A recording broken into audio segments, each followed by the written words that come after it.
Hey guys, welcome back to the channel. Thank you very much for being patient for this video release, and thank you to the new subscribers that we have here on the channel. I hope that you can find some valuable content and information here. This is going to be my 5-year review of the POF Renegade Plus AR15 rifle chambered in 5.56. I have the rifle version, which has a 16.5-inch barrel, and this gun can also be found in a pistol format. I believe it's a 10.5-inch barrel. This gun comes in with an MSRP of about $1,900. However, in most stores I find them, they usually go for about $1,700 to $1,800. And just for comparison, that's about the same price as something along the lines of a Daniel Defense M4 V7. So Patriot Ordnance Factory, or POF, is based in Phoenix, Arizona, and the company was created by Frank DeSoma, who was pretty much the mastermind behind all of these rifles. He passed away a couple years ago, so rest in peace. But POF started making gas piston system AR-15s, and the Renegade Plus was the first in their direct impingement line, or the standard AR-15 operating system. I'm showing the website here just to show you. It's very high quality, it's very mobile friendly, and each rifle is listed with all the proper specs, spec sheets, and full color, full detail manuals, which is one of the things I'm really picky about when I buy a weapon system. I hate crappy manuals that you can barely read. It looks like it was printed in the 1950s. This rifle was purchased in August 2017 here in Arizona. When I bought it, I got a Sig Sauer Romeo 5 red dot sight, a Sightmark 3X magnifier, and a Smith & Wesson flashlight that I just had mounted to the Picatinny rail. I didn't really know a lot about guns. This was my first AR-15, so I wanted to get something high quality right off the bat, and I already knew POF because my grandpa owns one of the first generation 415s, which is one of their piston guns. This thing is definitely slimmed down. It's a direct impingement, so it's a little bit different, but I've taken it to a variety of different firearms training courses. I've hunted small game with it, such as rabbits and coyotes, and then I've even taken it deer hunting and scouting. Haven't harvested deer with it yet, but I'm very confident that I could do so. So, as I stated earlier, this was my first AR-15, and I will keep this thing forever. This is the gun that helped me grow a love for firearms and has inspired me to continue to grow this passion, as well as to start this channel. So, this gun does come stock with Mission First Tactical furniture, including a pistol grip and the buttstock. The buttstock is actually one of my favorite stocks out there. The only thing I'm not a big fan of is the hook kind of form. It tends to catch on slings. It does have a fully ambidextrous lower, so ambi safety, ambi bolt catch and release, and ambi mag release. So I'm showing you those controls right here. They are integrated into the lower, so this is their custom billet lower and upper set. I really appreciate the ambi controls in this. It's just nice to know that if I had to use my left hand, absolutely, then I'd be able to do so. It has a flared mag well, and this is one of the benefits of having a billet receiver set. You can cut it to whatever shape you want. It comes with their Tomahawk ambidextrous charging handle, which I really like because it's really meaty and it's easy to grab, but it's also not sharp like a lot of other charging handles. It has a patriotic dust cover. All their rifles come standard with this, saying "God Bless America" with an American flag. On the front end, I'm using a Surefire dual fuel 1500 lumen flashlight that I use on all my rifles. I use the Surefire pressure pad that has the momentary and constant on and place my rear sight behind it. I'm using the Steiner OTAL-C, which is just an IR laser. It does not have an illuminator in it, and I got this because I wanted to experiment with my buddy's night vision and see if I would actually get into it, and so I will upgrade to something like a D-ball later on. To activate that, I have a mod button, and I put it at a 45-degree offset just to save rail space, and this setup actually works pretty well for me. I need to practice with it more, but it's pretty nice. And I use the Magpul MOE foregrip up front like I do on my other rifles. One of the other features of this gun is it has a heatsink barrel nut. So basically it absorbs all the heat from the barrel to keep the handguard cooler so you can shoot longer. It does have built-in QD attachment points at the stock, on the handguard, and along the QD plate by the buffer tube. I put Magpul Pro backup sights. They are the metal ones that fold, and they do co-witness with my EOTech EXPS 3-4. This is something that I have been experimenting with recently, and I really like the EOTech. This is my first one. I've actually managed to get a lot of pretty good long-range shots, like 400, 500 yards with this reticle, and the Donut of Death reticle is really easy to pick up and shoot fast. I'm using the GBRS Second best sling. I have one of these on my Colt rifle as well. I just did the AOR2 pattern because I think it's super neat. The Renegade Plus comes standard with the POF triple port muzzle brake, which helps this gun to shoot very flat, reduces muzzle rise, and basically eliminates the recoil. It shoots almost like a 22. This gun also comes standard with a 3.5 pound flat trigger with a very short take up and very short reset. This is probably one of my favorite triggers. I put it on other guns too. The lower also comes with adjustable detents that reduce the slop between the upper and lower receiver, which I think is a nice touch. Also, the rolling cam pin, which is a proprietary design that POF has to reduce friction as the bolt is cycling in the upper receiver. Also, the chamber is cut with what is called the E-squared extraction, which are basically micro cuts where the shoulder rests inside the chamber. As the round is fired and the bullet goes down the barrel, a little bit of gas will go back into the chamber and push on the shoulders of the case to push it out while it's being extracted to reduce wear on your extractor. From my experience, even using rusty steel-cased ammo, I've never had a failure to extract. This thing is solid. The POF Renegade Plus comes standard with the Dictator. It's a 9-position adjustable gas block. It comes with a tool to adjust it. And this thing helps to adjust the gas, whether you're using a suppressor or you're using weaker ammo or higher powered ammo, you can adjust it to have a smoother operating procedure. I went and did my practical accuracy test that I do in my other videos. Granted, this isn't shooting all types of ammo. Accuracy is subjective. I'm not a match grade shooter. I was using bags and a 12 power scope. I guarantee you if I had a higher power scope and I had this thing in a dedicated gun rest that's designed to take out all movement, I probably would have had even tighter groups.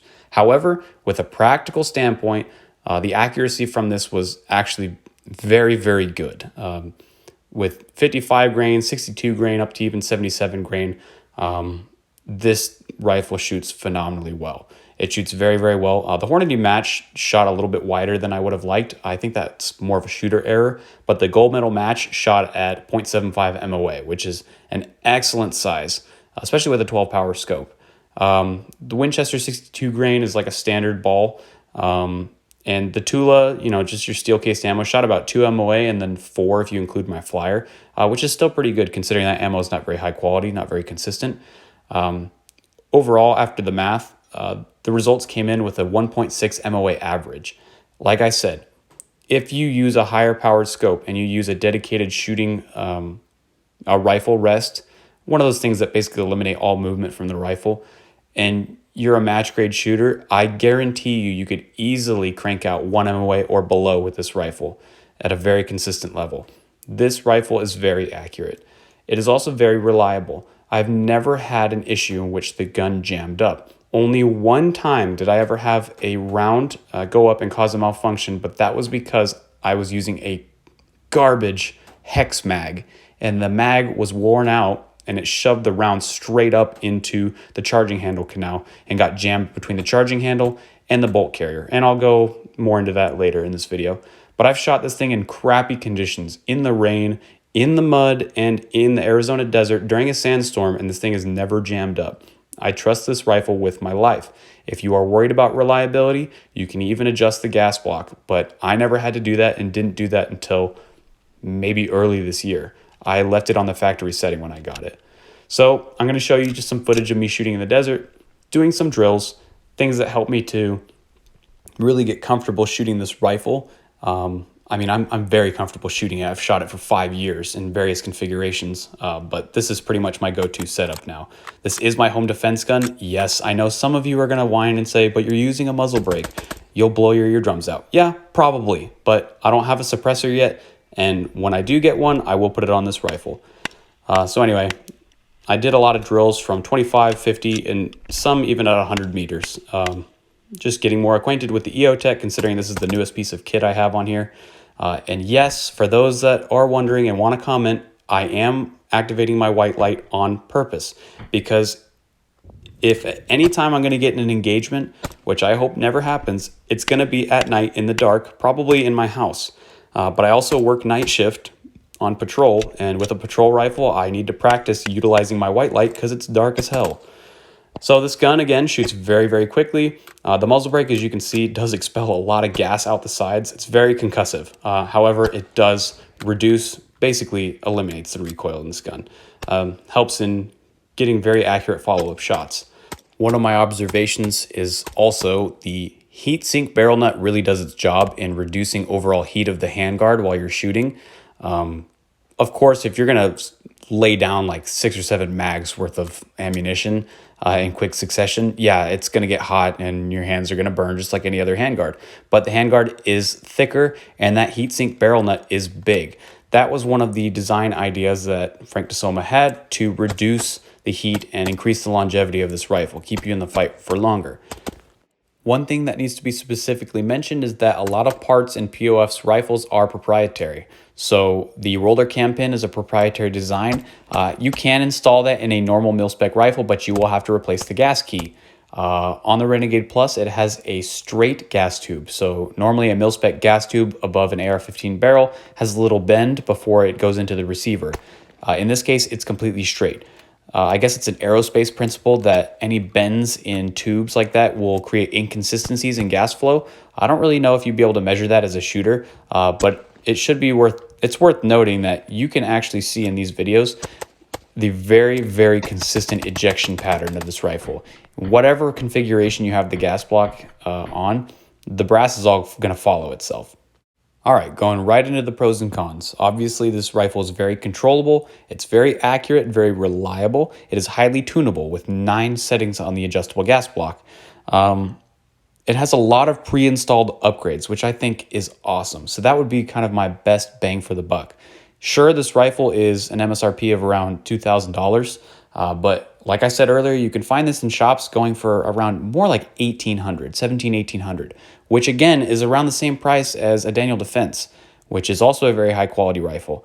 However, you're getting way more features in this rifle right out of the box than you are a Daniel Defense, such as a 3.5-pound flat trigger, a muzzle brake, an adjustable gas block, and a heatsink barrel nut, and then not to mention the rolling cam pin and the E-squared technology. You're getting a lot for the same amount of money. The cons, obviously it's expensive. This isn't something that a lot of people are going to be able to pick up just willy-nilly. However, save your money, don't be a doofus with it, and you can afford more than you think. The roller cam pin is a weak point, and I'm going to get into that. The handguard is a little bit bulkier, and then, like I said, there's a lot of proprietary parts. So there's some things that you're not going to be able to change in this rifle. Obviously, if you go ahead and throw a different barrel on it, that's up to you, but the POF barrel is very accurate. These parts work well together, but I'm not sure how well they'll work with other manufacturers. Would I buy this? In my opinion, this is a better value than a Daniel Defense rifle for the price and the features that you're getting. And you can just upgrade. POF does sell parts that I believe do work on mil-spec rifles in their shop.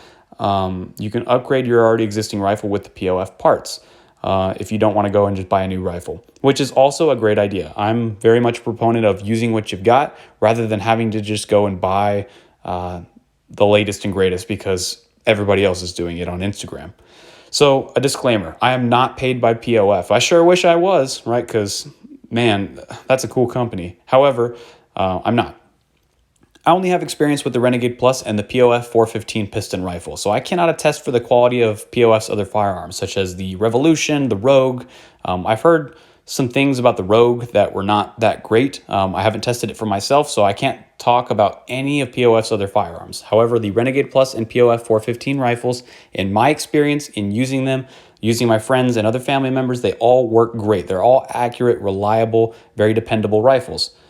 So getting to the rolling cam pin, like I said earlier in the video, I had a really crappy mag that ended up shoving a round straight up into the receiver that got caught between the roller cam pin and the top of the receiver. Me in my ignorance didn't really know how to clear that, so I ended up just mortaring the rifle and it sheared off the top of the roller cam pin. So this is something that is going to break at a higher rate than a normal cam pin would. So make sure you have an extra. As you can see in the side of the receiver there, it gouged it out. It hasn't caused any malfunctions or any other issues in the rifle, so I didn't even bother calling POF. Yeah, it still works just fine.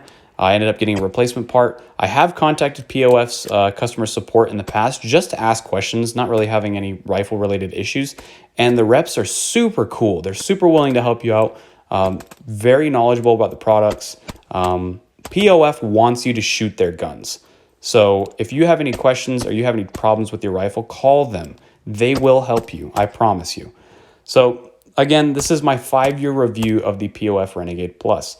These are my experiences alone. Your experiences may differ, right? As with any kind of product, everybody's going to have their own opinions, but these are mine. This has been a very accurate, very reliable, very robust weapon system. This is something that if the barrel ever gets shot out, I will replace it.